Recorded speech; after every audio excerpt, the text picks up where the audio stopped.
Good morning / afternoon, everyone. Welcome to the show. Hello in the chat. We've got Matt, Christy, Red Hood. The gang's all here, and I'm sure more of you are going to join in very soon. I have a lot to get to today because we got to talk about Comic-Con at Home 2020. A lot of things have been dropping the past couple of days, and more are going to come through the weekend.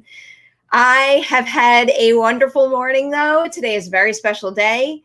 Today is my niece Robbie's first birthday. Happy birthday, Robbie. We went over to their house this morning and we did a virtual baby music class. It sounds kind of ridiculous, especially like for an adult, not a baby, but the whole thing was delightful. I was very surprised just how well the whole thing was run. And the music teacher hosting the class was he was very good about adapting his class to the Zoom style, and we were able to have my extended family there watching. It was just, I don't know, it was like such a nice thing to do. And then tomorrow we're going crazy and actually having like a backyard birthday party with the two immediate families. So it should be a good weekend celebrating Robbie, and I can't wait. So celebrating Robbie in my personal life and celebrating lots of TV and movies in my work, hobby, passion life. I don't know how to describe it there, but we had a lot of stuff to get to here. First off, I need to do a little, I guess, kind of self-promotion, but I know what the deal is with Quibi right now. I know it's not doing very well, and I would like to bet that when you see a video out there about a Quibi project, you're probably not going to click on it, especially when it's contending with, I don't know, new Disney releases or new AMC releases and things like that. But it was a really great honor to get the opportunity to host the Don't Look Deeper panel for Quibi with some really talented folks. And again, I know the reality of Quibi's subscriber base right now, and it's not good, which is unfortunate because I have had the pleasure of watching all of Don't Look Deeper to prepare for that panel, and it's good. It's good. I think they came up with a great story. It's got great performances in it. So check it out if you can, but at the very least, check out the panel that I hosted. I've got the link in the description section of this video. And if you just want to hear a great conversation with some really talented folks about what it's like creating a story in a new format, I highly recommend checking it out. And go watch it yourself. And if you know anybody who might be interested in that conversation, share the link with them. There you go. Shameless plug over with. Now we're moving over to a big one here. It's New Mutants. So New Mutants, that clip first. Actually, maybe we should start with the release date thing. The release date thing is ridiculous. So apparently what's going on is the release date of the movie is still scheduled for August 28th for a theatrical release, which, it's like the Tenet conversation all over again. What are they thinking? That's not going to happen. And it does seem really ridiculous and unfortunate for them to even be pushing for that when they could start revving, the engines for a really big digital release. And also, that's a movie that Disney got from Fox. Like, why push so hard with that, especially after, what is it? I think this is their 5th release date at this point. That is just crazy. Pull it together, release it digitally, and just call it quits there. But there are reports saying that Disney is going to stay committed to that theatrical plan as long as possible. I have a feeling, though, anything can happen. We have seen that anything can happen in this constantly changing landscape that we're working with. But I do have a feeling that there is going to come a time where a theatrical release is not the best option for so long that certain streaming services are going to have no choice but to start releasing movies that they would have liked to have saved for theaters on digital platforms. And I have a feeling that's going to happen with New Mutants. Dewey is demanding attention. You are going to get a Dewey cameo. I feel it. He's here. You can't really see him. I need to get a better camera for like a Dewey angle. But anyway, I think we're going to see New Mutants sooner rather than later, and I do think Disney is going to give up on the theatrical release strategy, as I think they should. I mean, granted, I don't know all the behind-the-scenes details on the financials and contracts and all that stuff, but I do get the feeling that they're going to work it out for a digital release on that one. Now for that clip. So I've been looking forward to New Mutants since the day that it was announced. I'm a big Josh Boone fan. I loved the idea of getting a Marvel movie with more of a horror spin. The ensemble is fantastic. So at a certain point, when you see so many promos for a movie that you're really excited about, it's like, where are you going to go from there? It just hits a point where the excitement it levels out and you're going to be excited no matter what. I was shocked that what they released for Comic-Con at Home actually made me more excited. That clip, it was really good. I mean, what a roaring start to that movie. You were just kind of thrown into the deep end in the middle of a heavy action sequence, and I think it is exceptionally well captured. And then on top of that, not only can you see how good Josh Boone is at capturing action, but I think there is a little taste of how well he does visual transitions, with where it goes from Blue Hunt, I believe, passing out in the woods to her waking up in that facility. It's a really smart visual choice to make that I think keeps the momentum of a piece going very well, and it makes for a very natural transition. So big applause for that. And also, the only character we really get to see in that full clip is Blue Hunt, and I haven't seen any of her previous work, but even just from a mere 2 minutes of screen time, I suspect she is quite good at what she does, because she kind of captured my attention fairly immediately. As for the quick cutting trailer type material that follows the clip that they released, looks good. I like what I saw. It's difficult to comment on how that might speak to the overall quality of the film. If anything, I think it might suggest that they really are leaning into horror as was originally intended, but that opening, minute or two is what I'm really latching onto here, because I think that gives you a much clearer sense of, the style of the movie overall, the tone, and what it's going to feel like to actually live in fully realized moments of this movie. So I thought that was the most impressive bit, and I'm really surprised that this new batch of New Mutants footage actually did make me more excited for a film that I was already thrilled about. So that is where I stand on New Mutants right now. We've got Xeno Hour. Really looking forward to New Mutants. What else we got going on here? Red Hood. We need a movie like New Mutants. Mainstream superhero horror is such an interesting thing. I couldn't agree more. And Travis, I love horror, so putting a fresh spin on a comic movie with it is welcome. I'm with you guys. Bring on New Mutants. I want it now. Next up here, let's talk about the Hellstrom trailer. So this one has piqued my interest, mainly from the synopsis. I don't know much about the source material, and you guys have heard me say that. I'm not a big comic reader. I try when I hear that a property is really good and has a lot of potential, especially for adaptation in the TV or film format. But, I'm a newcomer when it comes to a lot of this stuff, like Hellstrom. But that synopsis really got me. So there's one character, in case you don't know, like I didn't know before reading the synopsis.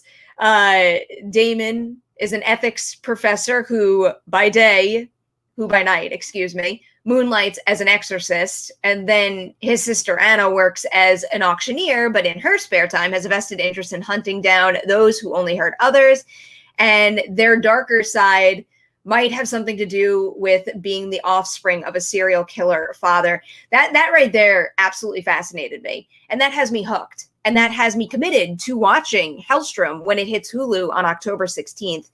I watched the trailer, though, that they released in honor of Comic-Con at Home, and the trailer was solid. I wouldn't say, in this case, the trailer did anything to up my interest in watching the series, but I'm still committed no matter what. I don't think the trailer was cut especially well, especially, again, I have to bring back from the newcomer perspective. I really do appreciate when trailers kind of take the time to build that intrigue and hit you with hit you with like an aha moment at the end that leaves you with that need to learn more.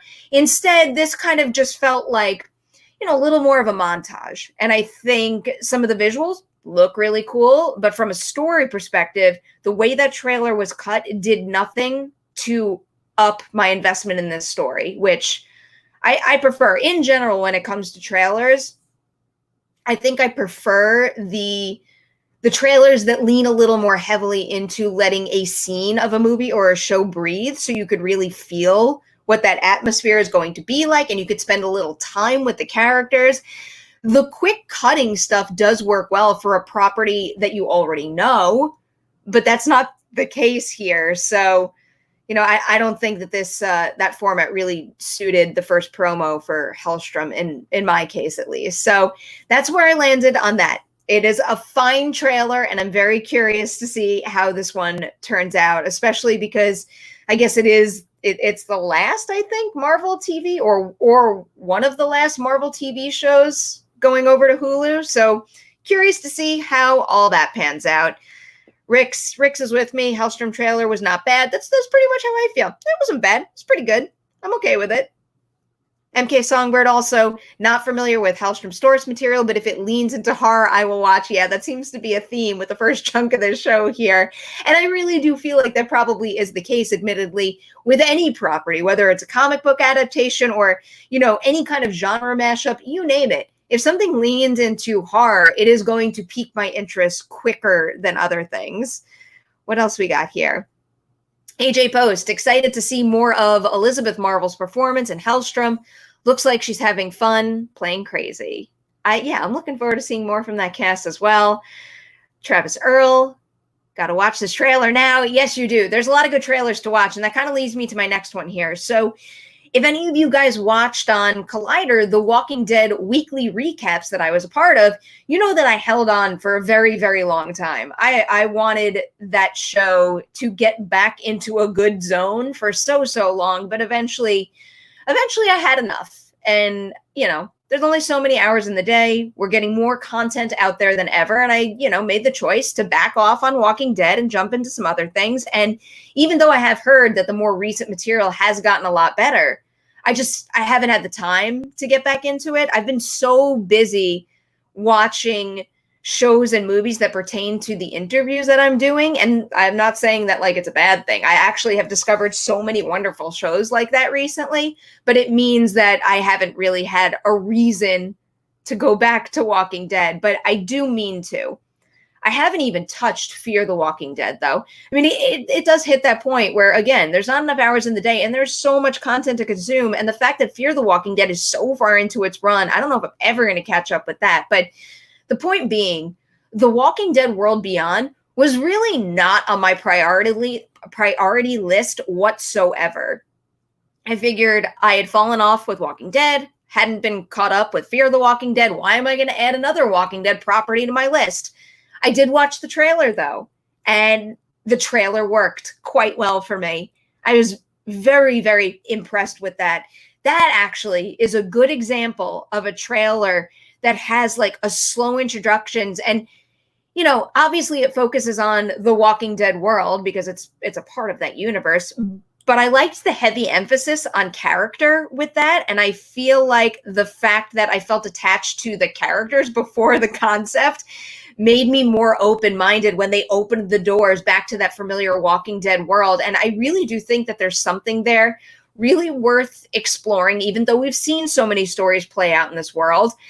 Also, I really liked the emphasis on, and this is something that I directly pulled from the trailer, there's a big, beautiful world out there. Fight for it and be brave. I mean, what better time to send a message like that than now? And, I have found myself more drawn to material that, not necessarily speak directly to the types of things that we're going through right now, but maybe encourage me to be like a better piece of the world right now. And, that tap into those themes and those ideas with a sense of positivity and hope and inspiration. And I get the vibe that this series could do it. And it does look like it's got a very talented young ensemble that I'm very curious to see what they're capable of. So this caught my interest way more than I thought it would. And it debuts on AMC on October 4th. And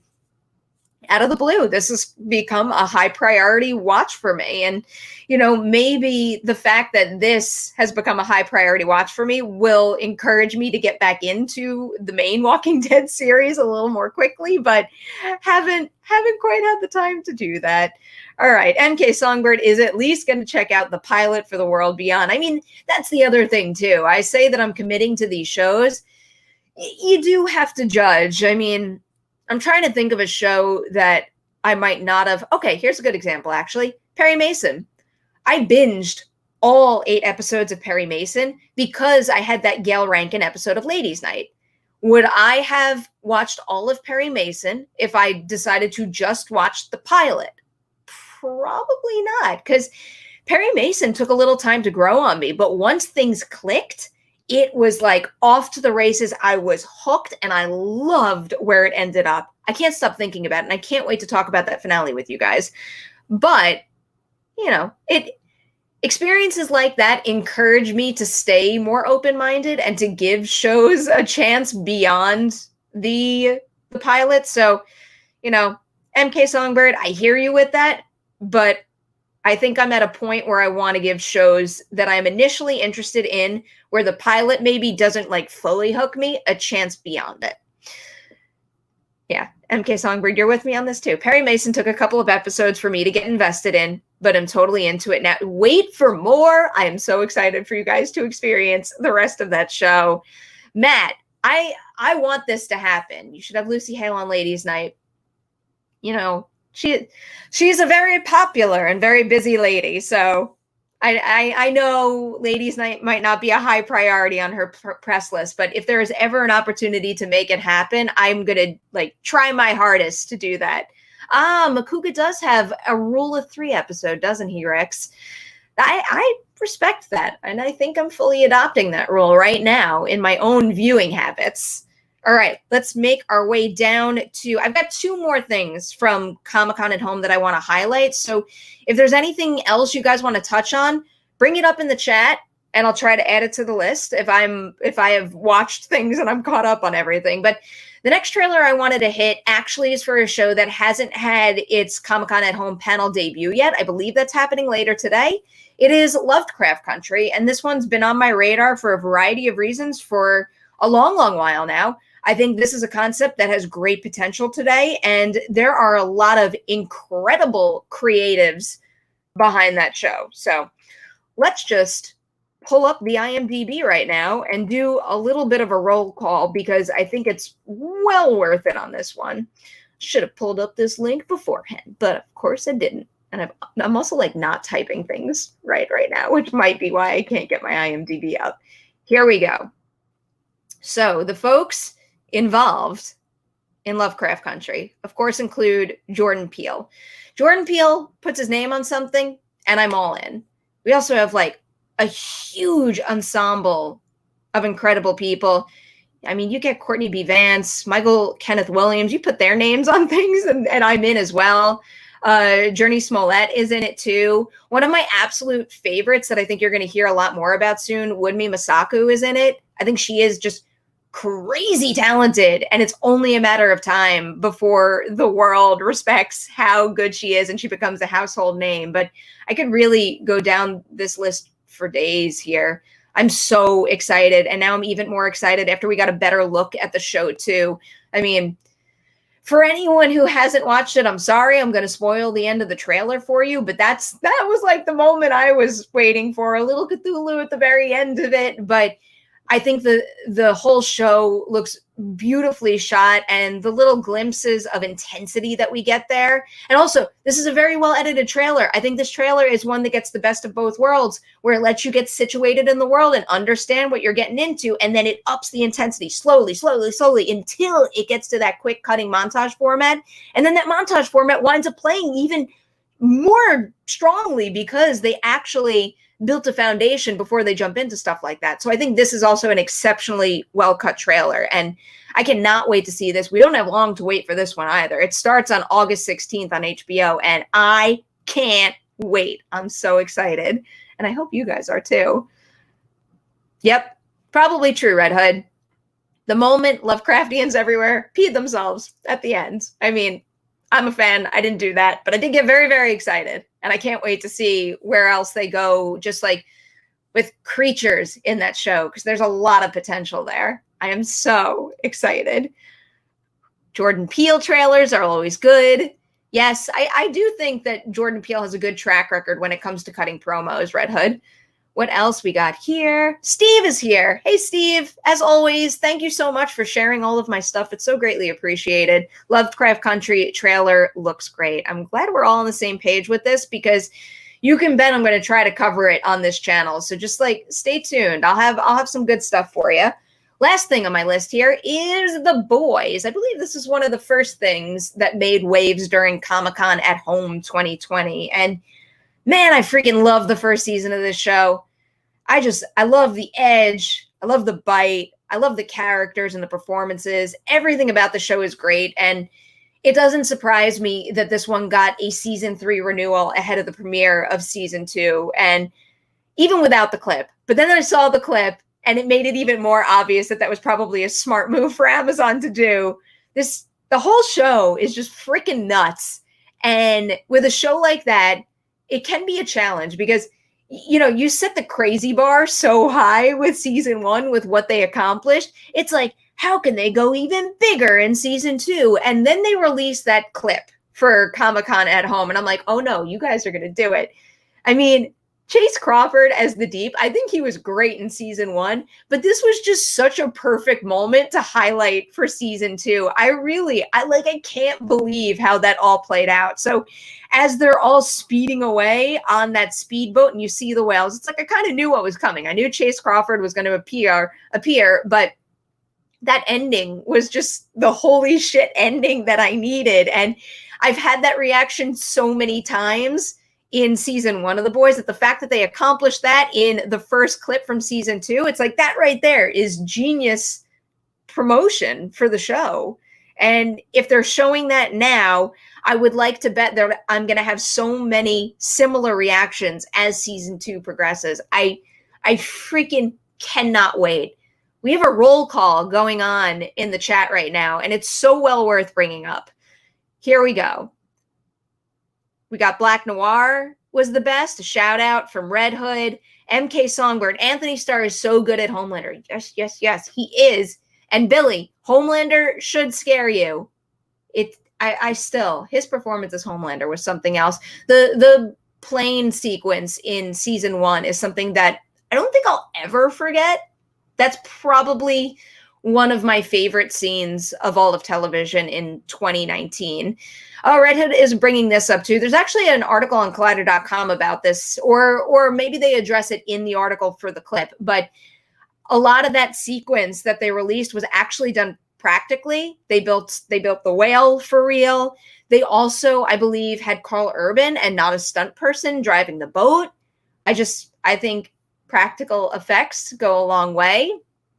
This is kind of an aside, but another thing that was brought up recently was, I believe Colin Trevorrow said the new Jurassic World movie is, I forget the actual terminology used, but it basically, the point being, they use more animatronics than I think we've seen in the previous 2 Jurassic World films. And I'm very, very excited that that's happening, because I really don't think you can compare. I know there's some incredible visual effects artists out there, and I don't want to take away from like their craftsmanship and incredible work. But especially when it comes to the Jurassic franchise, I think based on what we've seen thus far, you can't have the same effect, that reach out and touch it effect with all visual effects than you can when you're either using an animatronic or some sort of blend of the 2 formats. So I was just so excited to hear that. All right.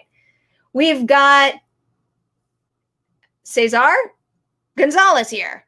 I can't wait for The Boys season 2. Hi, Perri. How you doing, man?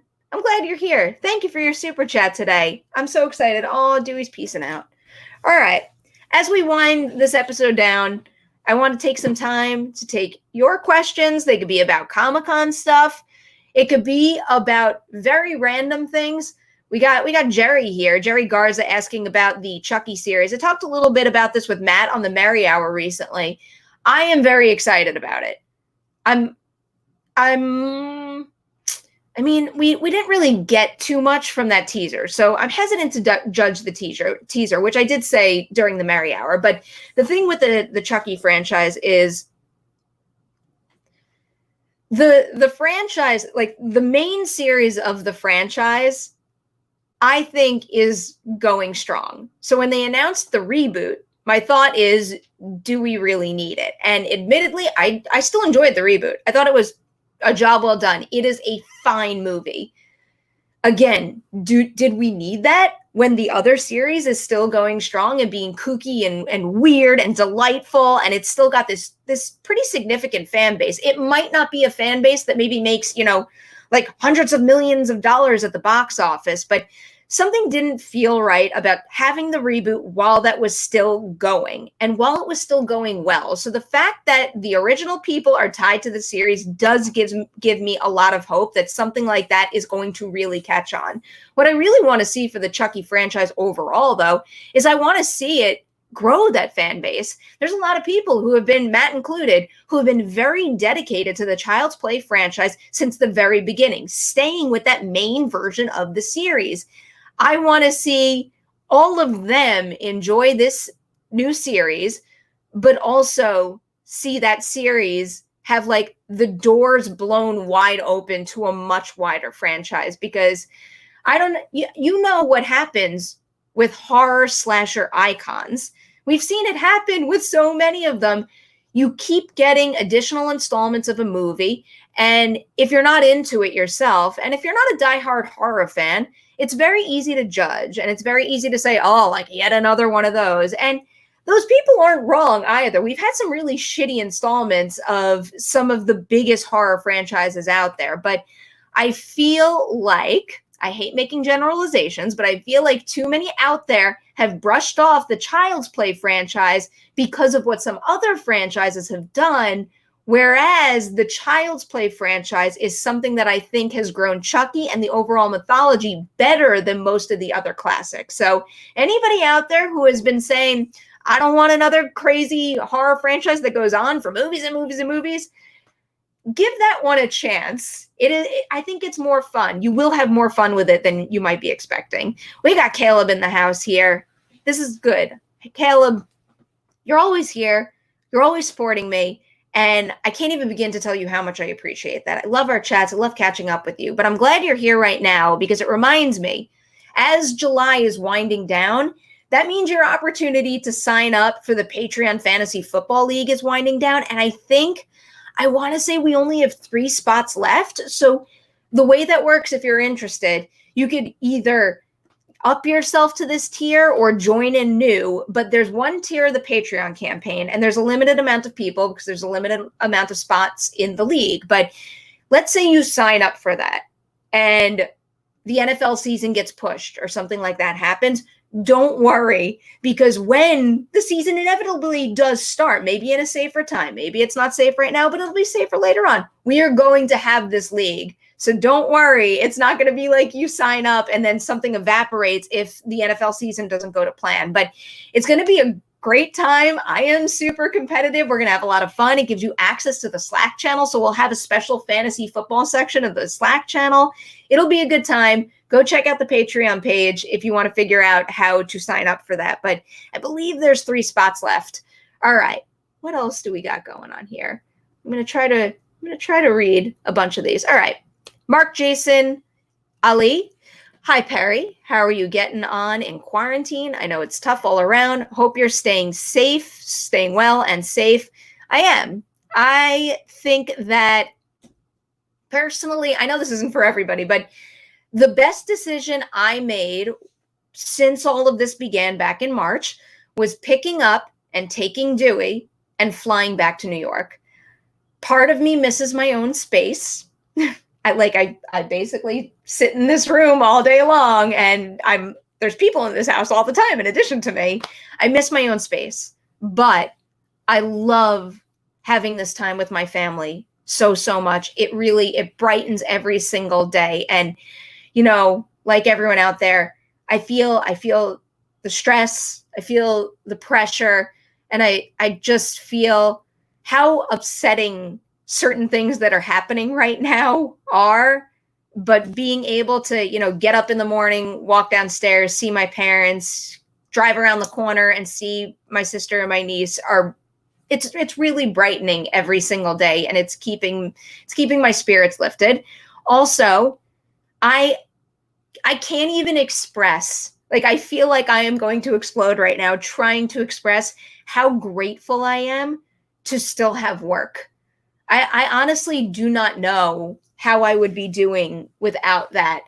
One, you guys know how it went for me at Collider. I was very into the video team, but I started with the Collider.com team. And since all of this has happened, I've spent more time collaborating with the .com staff than I have in the last 4 years. And man, did I miss those guys. There are so many talented people over there. I mean, just to give some shout outs right now, because Collider also recently celebrated its 15th birthday, and I have been working at Collider 8 years, if you include my freelance years, 6 years full time. And not a day goes by that I don't think about how grateful I am that Steve Weintraub called me up and gave me that shot to join the team full time. Because when I was freelancing for everybody. And I was at a point where any of those outlets could have given me the opportunity to go full time, and I would have taken it because I really did want a home. I wanted to dedicate all my time and energy to a brand. And I couldn't be more thankful that Steve is the one who called up and gave me that opportunity first. And being able to work under the leadership of Adam Chitwood and Matt Goldberg has made me a better critic, a better writer, a better interviewer. I mean, some of the collaboration that I've experienced over the last couple of months in prepping for my interviews has really made all the difference. And even stepping back from just the quality of the interviews, because I think it has boosted that, just as far as making me aware of certain TV shows and movies that I might not have ever watched had it not been for someone on the Collider team suggesting I ask this person about that project.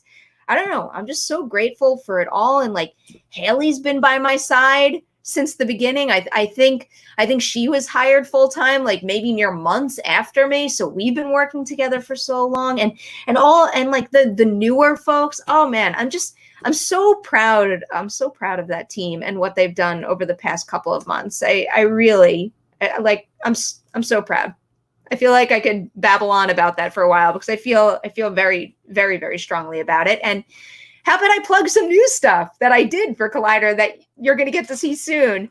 Because I see you, Steve. I'm going to bring up your chat right after this. But so this week, I had a crazy busy week because I recorded 3 episodes of Collider Ladies Night. And this is another thing that I can't even express because it makes me so freaking happy. I love that show. I love those interviews. And this week, I got to talk to Yvonne Strahovski for Stateless. I got to talk to Emmy Raver Lampman for Umbrella Academy Season 2. And I got to talk to Sheila Vand for both Snowpiercer and The Rental. And they were all such wonderful conversations.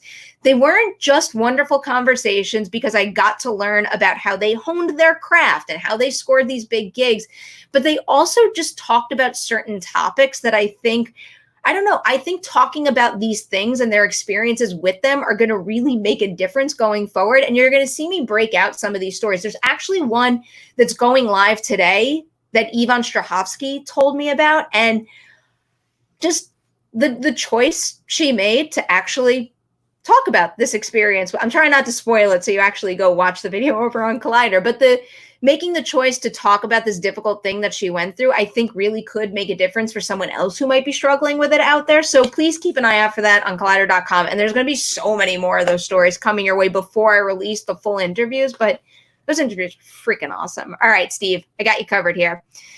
Let's talk about more horror movies delayed: Quiet Place 2 and Conjuring 3, plus a February 19th release date for Antlers. Oh, was it moved to February 19th? I mean, on the one hand, I'm disappointed. I want to see all of these movies ASAP. I'm going to have to say this, even though it sounds obnoxious, but Quiet Place 2, I think, was one of the only planned releases that I got to go to a press screening for that never actually came out. So, man, I'm dying for you guys to see that one. I felt very, very strongly about it. I'm not allowed to do a full review of it, but they did let us do a social media reaction. So my tweet is still out there. I loved it. And I really want you guys to see it. And, you know, Conjuring 3, I'm so pumped. If you saw my James Wan movies ranked piece, you know how I feel about both The Conjuring and The Conjuring 2. I think it's a great franchise, and I'm so excited for Michael Chaves to be able to jump into that and put his own spin on it. I can't wait for that movie. And as for Antlers, I'm looking forward to you guys seeing that one too. A lot of you know how I feel about Channel Zero and Nick Antosca's work on that, and he's involved with that movie. And also one of my favorites, Guillermo del Toro. There's so many phenomenal people involved in that movie. And even though I'm super bummed that we're not going to get it as soon as we were thinking we would, I think delaying movies at this point, either indefinitely or to 2021, is the right way to do it, because I don't want any of these movies to be in a position where, first and foremost, people are encouraged to go to a theater and get sick because of it. Please, everybody, stay safe, wear a mask, do everything you can right now to keep everybody around you safe and yourself safe as well. But also, I don't want any of these movies to be in a position where you have all of these people pouring so much time and energy and money and passion into these projects just for it not even to have a chance of being seen in the theater by as wide of an audience as possible. And that's what's going to happen if you release these movies too soon. Please give them the chance they deserve. I want to bring up one more thing here about release dates. J. Scott For Real is here. Still waiting on A24's Saint Maud 2. Was looking forward to it. There's another one that I did get to see. I was lucky enough to see that because of TIFF 2019. And yeah, I want you guys to see that movie. That is a great movie. And that's one of those ones. I'm not sure what's holding them back from doing this right now, but that's one of those movies that I think really could make waves right now seeing it at home. Maybe it was not what the filmmaker originally intended, and I understand that drive to want your movie to be seen on the big screen. I don't want to take that away from anybody, but I also selfishly want that movie now, and I really do think that that's the kind of movie that could catch on big time in at-home release. The Green Knight looks very interesting as well. That's another one. I had that one on my list for South by Southwest 2020. Oh, no, MK Songbird. This one breaks my heart a little. Minari. Man, I saw that one. I have a review of that one on the channel, guys, if you want to check it out. But I saw that one at Sundance 2020, and it was my favorite film of the festival. It is absolutely phenomenal. And that is one of those movies, that is one of those early year releases, that is one of those Sundance releases that I thought really had the power to go through to award season. So even though it's not going to get the same release as it might have if all of this didn't happen, hopefully it does get the recognition it deserves, because that movie is really, really good. All right, I'm going to wind this down.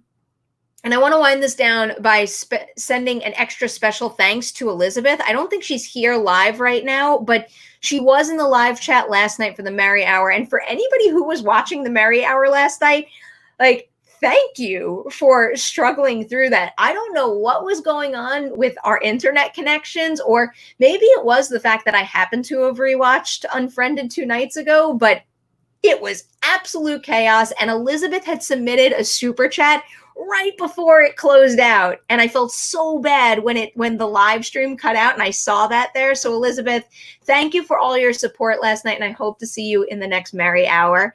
Let's also give some Patreon shout outs here. I feel like I haven't done this on the live stream in way too long, and this right here, these are some of my top tier folks in the Patreon campaign. There's so many wonderful people in this campaign, by the way, and the opportunity to get to know them more in the Slack channel has really been something else. But Luke, Evan, and Billy, you guys, we've known each other for quite some time now, and I hope you know I truly think the world of all three of you.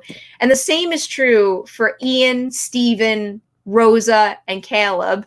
You guys, like, I love hanging out with you. I love playing Jackbox games with you guys and talking to you in the Slack channel all the time. And Rosa, you have a message from me coming your way because I might have listened to a podcast and I might have loved it.